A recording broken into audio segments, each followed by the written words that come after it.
Welcome. In this video, we'll guide you on how to allow camera access on Instagram, which has been updated recently for Android devices.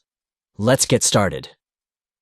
Firstly, open the Settings app on your Android device. This can usually be found in your app drawer or by swiping down and searching for it.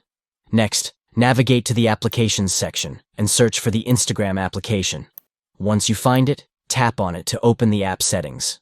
Now look for the Permissions option within the Instagram settings. Here, you need to ensure that the camera permission is enabled. This will allow Instagram to access your device's camera for taking photos and videos. If you find that the camera permission is not enabled, simply toggle the switch next to it to turn it on. After enabling the camera permission, it's recommended to restart the Instagram app to apply the changes effectively. And there you have it.